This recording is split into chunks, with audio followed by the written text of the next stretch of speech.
I'm Katie Aiken. I'm a retail reporter at the Des Moines Register, and today I'm going to be butter sculpting. Normally, right now would be the Iowa State Fair, but because of COVID-19, that's obviously not happening.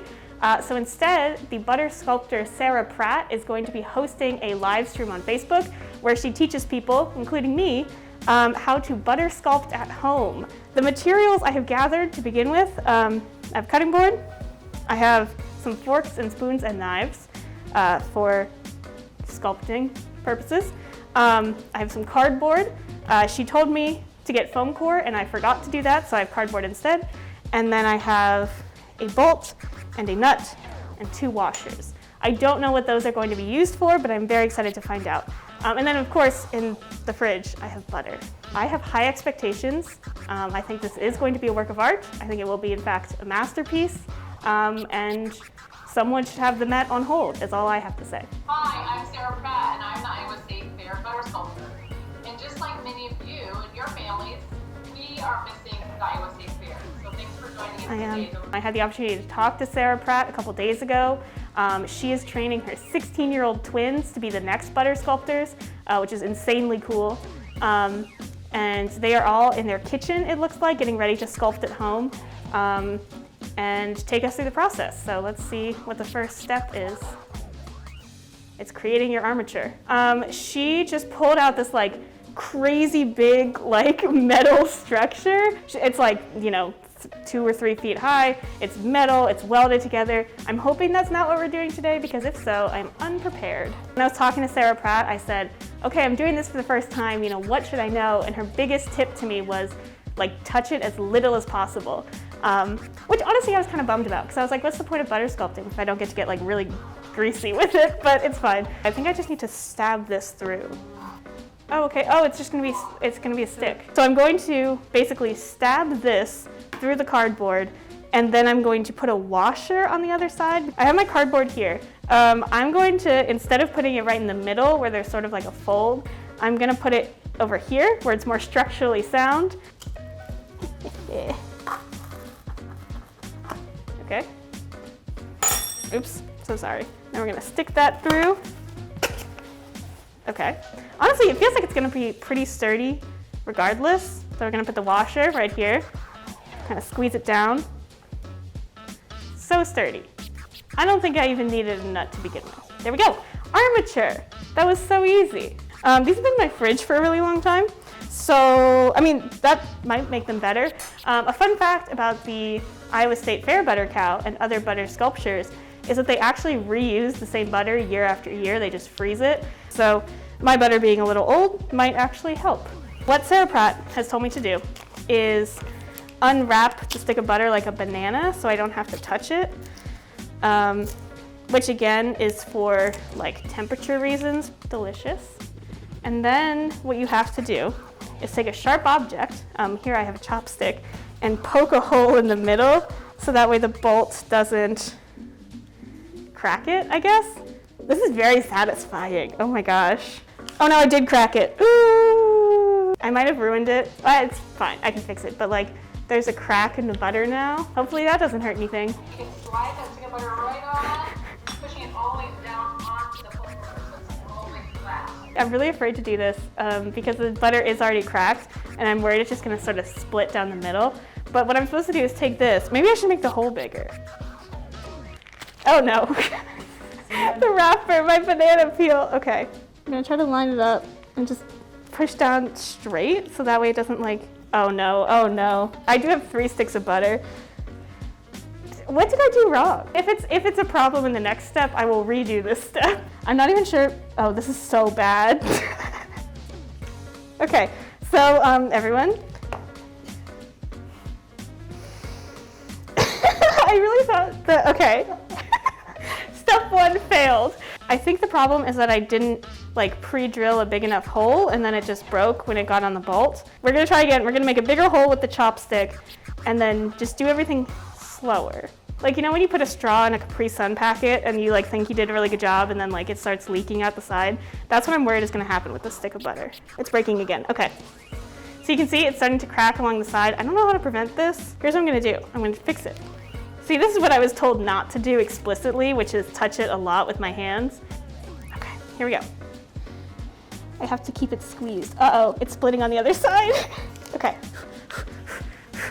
I've never been this stressed. I'm gonna pull up the paper so you can see.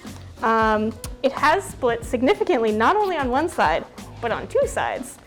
However, it has stayed more or less in one piece. Ta-da! Okay. Okay, wait, so hold on to your wax paper. Do that all the way around the base of this little building. Do what? Okay, so I'm gonna take the knife. What she's doing is I think she's just sort of like evening it out. So using the paper, I'm going to sort of massage down the side of the butter to sort of like get some of the butter into the area that has a crack. So I'm using my chopstick. When I take this paper off, it's going to be totally gone. I'm gonna use a little of this extra butter.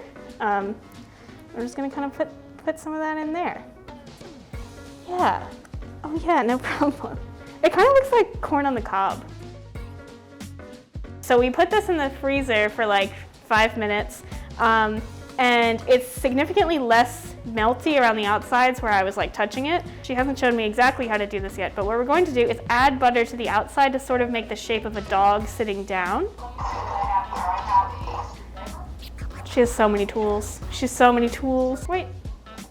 Have I missed a very essential step? You know how like on a cooking show, they'll like put in like a thing of raw cake batter and then they'll pull out a cake that is like fully cooked and iced already? It was sort of that situation because she pulled this like dog out of the fridge and she was like, yeah, so we're gonna make it into a dog. When did we put the extra butter on there? Should I just like do it? I'm going to use my extensive butter sculpting skills gained over the last hour at this point, and make this into a dog shape. I'm just gonna sort of make a little pyramid, so I'll add butter to the sides, and then I'll worry about the head after I have that. So there's some butter. Okay. Looks kind of like a rocket ship. What does a dog look like? I basically gave it like two weird shoulders, so it sort of looked like a Minecraft man. And then I've drawn a blueprint here. So we have this stick, and I'm gonna give it sort of a butt, and then I'm gonna give it a snout, and a tail, and some ears, and that's a dog. So I'm just gonna take some, put that right there. I don't know how to add butter to this sculpture and like have it stay. I also don't know how to think in 3 dimensions. Yeah, that's kind of like a leg experience. So we've roughed out the legs a little bit. Wait, I need more foot on this one. Okay, so I've accidentally made a kangaroo. Should I continue to make a kangaroo or should I make it into a dog? Okay, yeah, I'll make a dog. I've given it some hind legs and sort of a back. I think that my next step is going to be giving him some front legs, and then we'll focus on giving him less of a neck, like so we might have to decapitate a little bit. Okay, so here we're putting in a front leg. It's not terrible, right? Like, my strategy of like cutting a pat of butter and then folding it in half is going successful so far. We're up to 4 legs, so I'm gonna kind of like differentiate between the back feet and the front feet. I think what I'm gonna do, I'm gonna carve the head where I think it should be, and then I will effectively cut off its hat, in a sense. I think that the head should be like kind of here. Give it 2 little eyes. Dog. We can do better. This stick of butter is too tall for the dog body I have created, so I'm going to decapitate it. Maybe I should use the sharp knife. Okay.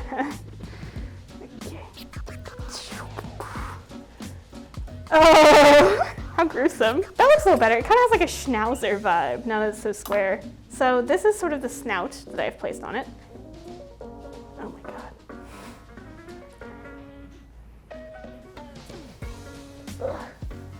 You gotta get eye level with it. Okay. What am I gonna do if after this Sarah Pratt calls me and she's like, you did such a great job with your dog sculpture that I want you to be a butter sculpting apprentice. Catch me at the Iowa State Fair 2021. Okay, so this is getting extremely melty, but here's our dog so far. He needs a bit of work in terms of like getting the back right and like giving him a tail. So we're gonna put him back in the freezer for a little while. It stayed in there long enough that all of the grease on the cardboard has sort of like gathered into a thin layer of butter, which I think is sort of exciting. Next, we're just gonna sort of smooth it out, do some details, and I think we'll be done. I've had my sculpting butter just sort of stay out, so that's still like really warm and easy to mold. Look, now he has like 2 butts. Okay, so I'm adding the tail now. That's too far up. I don't know how I'm gonna make it like attach. Maybe if I just hit it really hard. St. Bernards have like a big sort of like fluffy tail. So I want it to keep some of that. And then their ears are sort of on the side of their head. Okay, so I'm gonna cut it into triangles. I don't want it to look too perfect. That kind of looks like an ear. I think that's kind of cute. I don't know. And then have the other ear. Okay. Yes. Okay, look at that. That's a dog. Part of me is kind of like, we're good, you know? I don't wanna overdo it. And I'm really afraid to like do anything too weird to it, you know? Like I'm not trying to like add in eyeballs or something creepy. Okay, I might call it. I feel really good about this. Look at him. This is definitely not a sustainable way to carve because it's like right up here. But I'm kind of like giving him a little mouth. Yeah, check it out. Now he can bark. This is our Des Moines Register St. Ber-lard. That actually went a lot better than I expected. I was feeling very discouraged for a second there. It's a very different experience than looking at the butter cow at the state fair. More hands-on, a lot greasier. The tutorial, it's on the Iowa State Fair Facebook page. It should be up indefinitely. Big thank you to Sarah Pratt and her family for hosting the class. I feel happy with my St. Ber-lard.